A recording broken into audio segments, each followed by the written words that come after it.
This is Afternoon Sports Slay with the Queen, Micah K.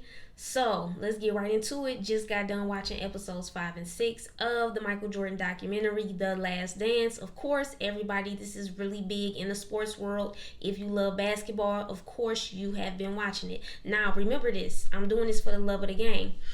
Now, episode 5 hits you right out the gate with a lot of emotion because you see Kobe Bryant. Rest in peace to the great Kobe Bryant. Now, it lets you know that Kobe was a relentless killer just like MJ. He had that itch in him. He always wanted to learn, just learn new information. He always was asking MJ questions, and he looked at MJ as a big brother.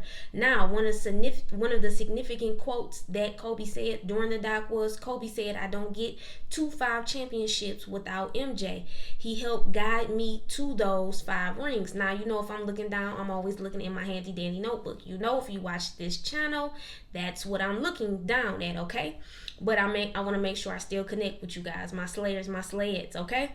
Now, another thing that stood out to me would definitely have to be, of course, the Air Jordan 1s. That's very significant. That is very major when you just think about sports, life in general. If you love sports, just the culture, that gym shoe has been everything. Mostly any and everybody that you know, especially if you went to hip hop, rap, or sports basketball, everybody has had the Jordan shoe. In particular, with myself, I'm a huge shoe fanatic. Now, I have it has died down the older I got.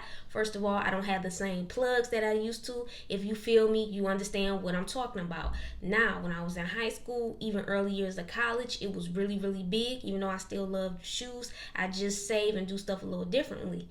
But I will show you guys one of my favorite Jordan 1s that I definitely had to cop. Some people really wasn't feeling it at the time, but I definitely was. So give me 1 second.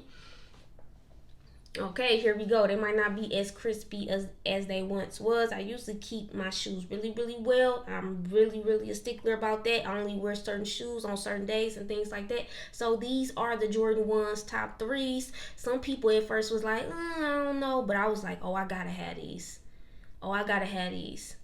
When you go to the mall, your eyes light up. It's like I'm stuck on that shoe, excuse me. Like, this was the one I needed to have in the collection. Due to the pandemic right now, things is different. You can't even go to the mall, can't even do certain things. But once again, this was one of the shoes. Okay?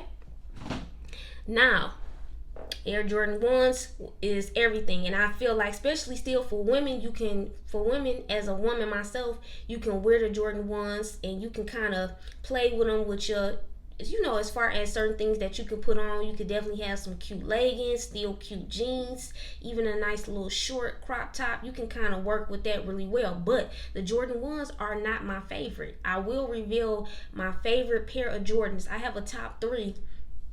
I'll reveal that on my live show. But it showed during the documentary how the Air Jordan 1s was so significant, how Madison Square Garden, in New York is so major and such a big deal. How he played and had the Air Jordan 1s on during early on in his career.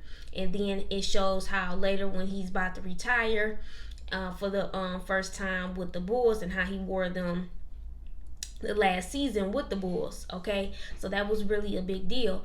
It also showed another big thing was him, trying to find a shoe deal in the beginning, okay, with his agent David. Now, one thing that stood out to me is Adidas did not see the vision. Mike definitely wanted to go with Adidas at first, okay? Now, and Converse, okay, we can talk about because Converse, I believe, had a huge stars. If I'm not mistaken, correct me if I'm wrong, they had MJ and Bird, okay, at that time. But MJ wanted to go with Adidas. Now, Adidas didn't see the vision, so of course we know at the end he decided to go with Nike. But at first, MJ didn't really want to be with Nike. His mom had to talk him into going with Nike, okay? So she like, Mike, you need to get on the plane. He really wasn't trying to hear it. Thankfully, he finally listened to his mom. So that was really big. That really stood out to me. And episode 5 just showed me too, like, the reason why people love Michael Jordan the way they do. Of course, the beginning of episode 5, just the, and kind of the end of episode 5 and 6 get into other details, but the Be Like Mike commercial, just the influence, the imagery of a black man doing what he did, everybody loving him at the time, that's really, really significant. Then you go to the Dream Team. The Dream Team was really big because it shows you how the NBA transitioned into the global, as far as the international world, and that just made them even more famous, even more big. And Michael Jordan was the guy. He was the it guy. He was the most powerful. He was the leader out of the pack. He was the best basketball player in the world at that time. So it just showed, just layers to things. Now, another thing, it showed the controversy with Isaiah Thomas being left off of the Dream Team. That's really big. I'm not going to go really in depth about that. I will be talking about that on my live show. So, Mike Wilbon, who, a lot of you already know, who is a, sports journalist, he talked about it wasn't just Michael Jordan. A lot of people try to say MJ left him off of the Dream Team, but other people and certain sources say it was other players at the time that didn't like Isaiah Thomas. And he said he had an issue with Magic, etc. It's Larry Bird. So it's a lot of things that come into play with that. Once again, I'm going to address that further on the live show. Now, let's see, what else can I talk about? Another huge point to me that stood out that really has to get highlighted more is Tony Kukoc, or Kukoc. I don't know why I always say Tony Kukoc. He was 6'11". He had a left hand, such an underrated player. Definitely helped the Bulls out, especially in the later years. The last couple of seasons, with him playing with the Bulls. So that was really big to me. Definitely, looking at Tony, how he got his start and things like that. The situation with Scotty, MJ, and Jerry Krause, feeling some type of way. And then, later on, that's crazy because Tony becomes an actual Chicago Bull. Then the Dream Team, it also addresses like the logo situation with Reebok. I think that's really big because of branding, especially the era that we live in now with social media, branding certain things, your likeness. Then, what the NCAA just did as far as shifting gears, as far as really thinking about paying the players for their image, for their likeness and things like that. So I thought that was really significant. Another thing, episode 6 touched on. Okay, let's go back for a second. Excuse me. One thing that was really, really big would definitely have to be dealing with Michael Jordan dealing with politics. He lost some of his popularity because of him basically really not picking a side, and him saying that Republicans buy Jordans too.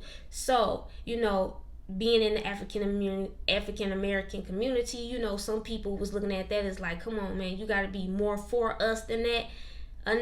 That's another part that issue will get tackled more on my live show. So I encourage everybody to make sure to watch my live show that will be this upcoming Saturday before episode 7 and 8 premiere on Sunday. So I encourage each and every one of you to definitely watch the live show. It's going to be good. Trust me. Now, another thing that stood out to me would definitely have to be the Jordan rules. Sam Smith being an investigative reporter, him talking about how a lot of people, the world didn't know, it was a lot of chaos going on just amongst the team, as far as the teammates. And there were certain things that was happening as far as Jordan had said to certain teammates, don't pass this particular player, the ball. Now, they don't say what particular player Jordan is talking about. So, but it was a lot of things going on with that and how players felt. And MJ also said in the documentary he felt like Horace Grant was the one telling Sam Smith everything because Horace and Sam had a really good relationship. But Horace is saying no, he feels like he's the scapegoat of the situation.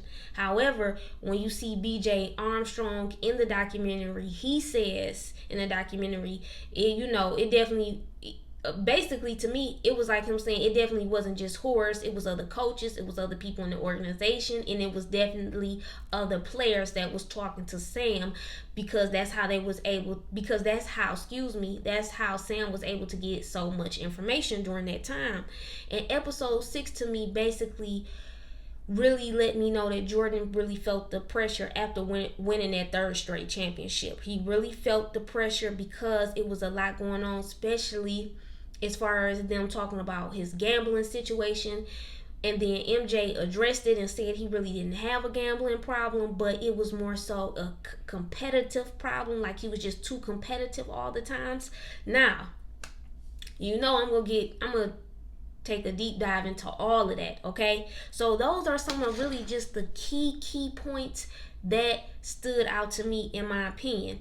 I feel like it was a tough year once he won that third straight ring, but it was also, he had victory and triumph as well. So it was a little bit of both.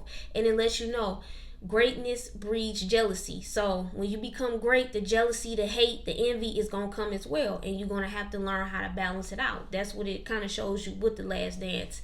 But that's really the most, I feel like those are the most important things that stood out to me. Now, you let me know, what are some things that stood out to you the most? Tell me, what do you feel like really with episode 5 and 6 was like, okay, this is crazy, or you feel like you learned something new? Now, I got more coming on the way. I definitely got a question about how would MJ look during the social media era. That's a question that I got from one of the guys off of Twitter. Even though I had already wrote that down on my notes, I just had quoted his tweet as well. So I got a new segment coming out that's definitely going to be on the way. So I encourage everybody, that's going to be on IG, that's going to be on TikTok, that's going to be on every platform that I have. You definitely going to see that. So remember, make sure y'all following, paying attention. Now, what I need you to do is subscribe to my channel. I need you to hit that like button, and I also need you to hit that notification bell. Remember, Slayers and Slayettes, I got more on the way, okay? I'm gone.